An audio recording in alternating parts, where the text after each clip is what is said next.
अगर समुद्र में 750 मीटर की गहराई से नीचे सबमरीन यानी कि पनडुब्बी जाती है तो उसमें इतना तेज विस्फोट होगा कि उसके चिथड़े उड़ जाएंगे। वहीं अगर एक नॉर्मल इंसान समुद्र में 1 किलोमीटर की गहराई से नीचे बिना ऑक्सीजन सिलेंडर के जाता है तो उसके लंग्स फट जाएंगे। वहीं अभी तक समुद्र की सबसे गहरी ज्ञात जगह चैलेंजर डीप है, जो लगभग 11 किलोमीटर की गहराई में है, जहां अब तक 8 लोग जा चुके हैं और जिंदा वापस आ चुके हैं। जबकि इतनी गहराई में किसी इंसान या मशीन का जाना जानलेवा साबित हो सकता है। अंतरिक्ष से देखने पर हमारी पृथ्वी नीले रंग की दिखाई देती है, जिसके पीछे समुद्र बहुत बड़ी वजह है।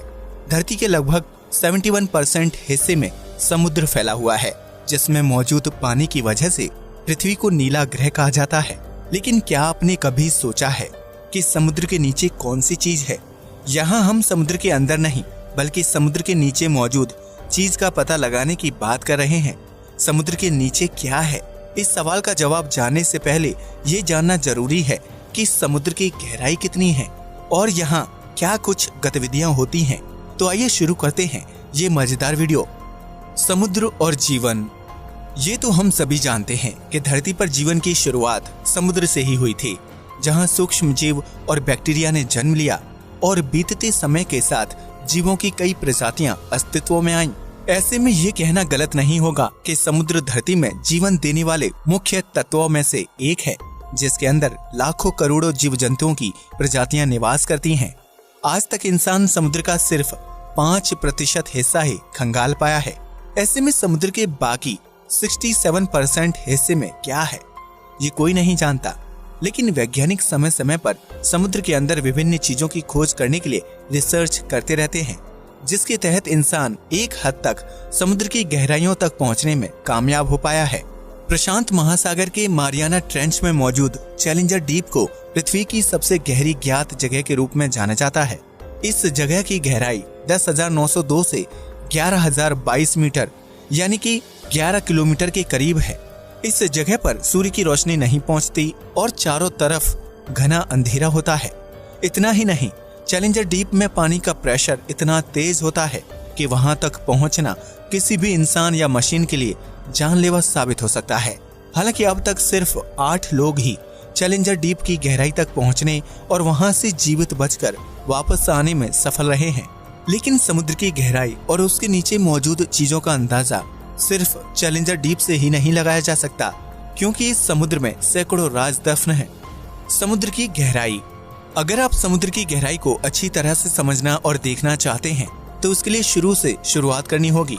यानी चैलेंजर डीप तक पहुंचने से पहले हमें ये जानना होगा कि समुद्र में 1 किलोमीटर से लेकर 10 किलोमीटर की दूरी तक क्या क्या घटनाएं घटित होती हैं और इससे समुद्री जीवों पर क्या असर पड़ता है। अगर आप समुद्र में 1 किलोमीटर की गहराई में जाएंगे तो एक सामान्य इंसान बिना ऑक्सीजन सिलेंडर के इस गहराई तक भी तैर नहीं पाएगा।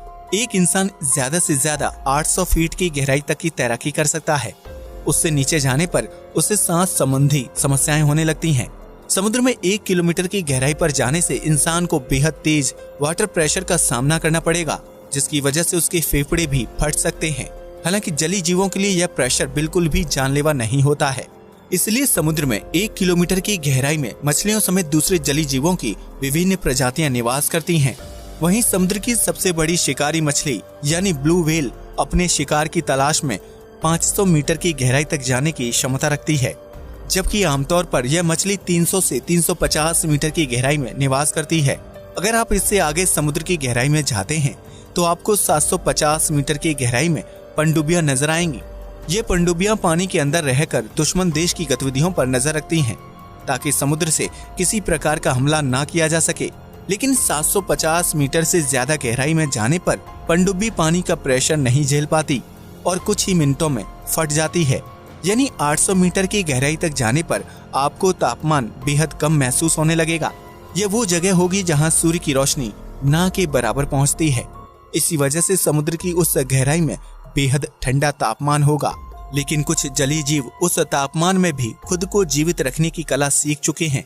इतना ही नहीं, समुद्र में 800 मीटर की गहराई पर आपको ज्वालामुखी देखने को भी मिल सकते हैं, जिनमें विस्फोट भी होता है और ज्वालामुखी से निकलने वाली गर्मी जलीय जीवों को जिंदा रहने में मदद करती है। इस तरह समुद्र की गहराइयों में 11,022 मीटर तक पहुंचने के बाद आपको घनघोर अंधेरा दिखाई देगा और यही वो जगह होगी जिसे हम सभी चैलेंजर डीप के नाम से जानते हैं। ये गहराई इतनी ज्यादा है कि अगर दुनिया के सबसे बड़े पहाड़ यानी माउंट एवरेस्ट को चैलेंजर डीप में उल्टा डाल दिया जाए तो उसकी चोटी भी चैलेंजर डीप की गहराई को छू नहीं पाएगी और 3 किलोमीटर की दूरी पर रुक जाएगी। हालांकि वैज्ञानिकों द्वारा निर्मित कुछ एडवांस मशीनें चैलेंजर डीप की गहराई तक पहुंचने में सफल हो पाई हैं ताकि वहां के माहौल का पता लगाया जा सके। लेकिन चैलेंजर डीप के बाद समुद्र के नीचे क्या है, ये सवाल अभी भी जस के तस बना हुआ है। क्या है समुद्र के नीचे? अगर आपको लगता है कि समुद्र के नीचे विभिन्न प्रकार के जीव जंतु निवास करते हैं या फिर वहां सोना चांदी मौजूद होगा तो आप बिल्कुल गलत हैं। समुद्र के नीचे क्या है ये जानने से पहले पृथ्वी की संरचना को समझना बेहद जरूरी है, क्योंकि पृथ्वी की संरचना ही ये तय करेगी कि समुद्र के निचले हिस्से में क्या कुछ मौजूद है। पृथ्वी की सबसे ऊपरी लेयर को क्रस्ट कहा जाता है, जहां आप, हम, नदियां, पहाड़, समुद्र और अनेकों जीव जंतु निवास करते हैं। क्रस्ट की ये लेयर 5 से 10 किलोमीटर की मोटाई वाली है। इसके बाद मेंटल की लेयर शुरू हो जाती है। क्रस्ट की लेयर में 1 किलोमीटर की गहराई तक ड्रिल करके तेल और प्राकृतिक संसाधन निकाले जा सकते हैं। हालांकि लगातार होती खुदाई की वजह से आधुनिक समय में प्राकृतिक संसाधन और तेल 1 किलोमीटर के बजाय 2 किलोमीटर की गहराई में प्राप्त होते हैं। इसी तरह समुद्र की गहराई में रहने वाले जीव जब मर जाते हैं तो उनकी बॉडी सालों साल तक पानी में डिकम्पोज होती है और आखिर में कच्चे तेल में तब्दील हो जाती है। लेकिन इसका मतलब ये नहीं है कि समुद्र के नीचे कच्चा तेल मौजूद है, क्योंकि डिकम्पोज की प्रक्रिया सालों साल चलती है। ऐसे में इतनी ज्यादा मात्रा में तेल का निर्माण तो संभव नहीं है। फिर समुद्र के नीचे क्या है? असल में समुद्र के नीचे भी पानी ही पानी मौजूद है, लेकिन ये पानी समुद्र से नहीं आता है। पृथ्वी की संरचना और यहाँ जीवन की शुरुआत होने से पहले वातावरण तैयार हुआ और मौसमी चक्र की शुरुआत हुई, जिसके परिणाम स्वरूप धरती पर सालों साल तक बरसात होती रही। आसमान से बरसते इस पानी को पृथ्वी के जमीनी हिस्से ने काफी गहराई तक सोख लिया। वहीं बरसात का कुछ पानी नदियों और झरनों में मिलकर सीधा समुद्र में चला जाता था। जमीन द्वारा सोखे गए पानी को पहले कुएं, हैंडपंप की मदद से इंसान द्वारा निकाला गया, जबकि अब बोरवेल की मदद से जमीनी पानी को बाहर निकालकर इस्तेमाल किया जा रहा है। हालांकि पृथ्वी पर इंसान का इतिहास ज्यादा पुराना नहीं है, जबकि धरती पर करोड़ों साल तक बरसात होती रही। ऐसे में सवाल खड़ा होता है कि आखिर इतने सालों तक पृथ्वी पर बरसने वाला पानी कहाँ गया? तो इसका जवाब है समुद्र के नीचे।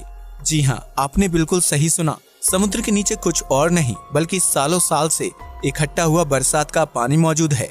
आसमान से बरसा ये पानी जमीन के अंदर समुद्र के नीचे बराबर मात्रा में फैला हुआ है और सालों से स्टोर है। करोड़ों साल तक चले जल चक्र के कारण यह पानी क्रस्ट के नीचे और मेंटल के ऊपरी हिस्से में जाकर जमा हो गया। इन्हीं 2 लेयर्स के बीच हमारा समुद्र भी मौजूद है।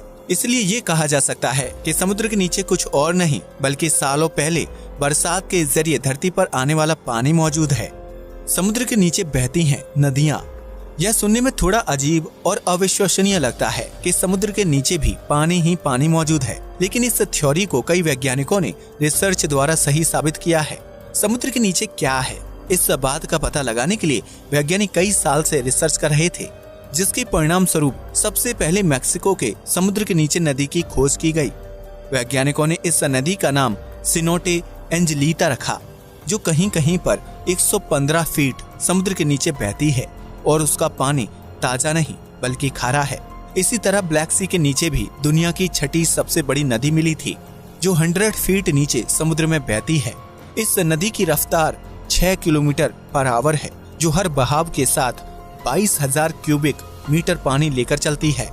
वैज्ञानिकों का मानना है कि सालों साल से समुद्र के नीचे इकट्ठा इस जल को समुद्री लहरों और सूर्य के प्रकाश की वजह से गति मिलती है, जिसकी वजह से यह पानी नदियों में तब्दील हो जाता है। हालांकि वैज्ञानिकों का मानना है कि समुद्र के नीचे पानी सिर्फ एक जगह जमा या नदियों के रूप में ही नहीं है, बल्कि यह झरनों के रूप में भी हो सकता है। समुद्र के नीचे कैसे बहती हैं नदियां? वैज्ञानिकों ने जब इस बात का पता लगाया कि समुद्र के नीचे नदियां बहती हैं, तो उनके बहाव के पीछे की वजह जानने के लिए लोग उत्साहित होने लगे। ऐसे में रिसर्च से पता चला कि समुद्र के नीचे नदी का निर्माण होने के लिए समुद्री पानी की डेंसिटी यानी कि घनत्व, धरती का घूमना और तापमान जिम्मेदार होता है। जब एक जैसी डेंसिटी वाले समुद्री पानी की मात्रा आपस में मिलती है तो उससे समुद्र के नीचे जमा पानी में नई धाराएं बनने लगती हैं। ये छोटी छोटी धाराएं एक साथ मिलकर बड़ी धारा का निर्माण करती हैं, जिसके परिणाम स्वरूप समुद्र के नीचे नदियां बहने लगती हैं। इसके अलावा समुद्र में सूर्य की रोशनी अलग अलग जगहों पर अलग अलग प्रकार से पड़ती है। ऐसे में समुद्र में किसी हिस्से का पानी बेहद ठंडा होता है तो किसी जगह पानी बेहद गर्म होता है। समुद्री पानी के तापमान में इस तरह की विभिन्नता की वजह से समुद्र के नीचे जमा पानी में धाराएं या हलचल पैदा होती है, जिसके बाद समुद्र के नीचे नदी का निर्माण हो जाता है। हालांकि इन दो कारणों के विपरीत समुद्र के नीचे नदियों का निर्माण होने के लिए धरती के घूमने की प्रक्रिया को सबसे ज्यादा जिम्मेदार माना जाता है।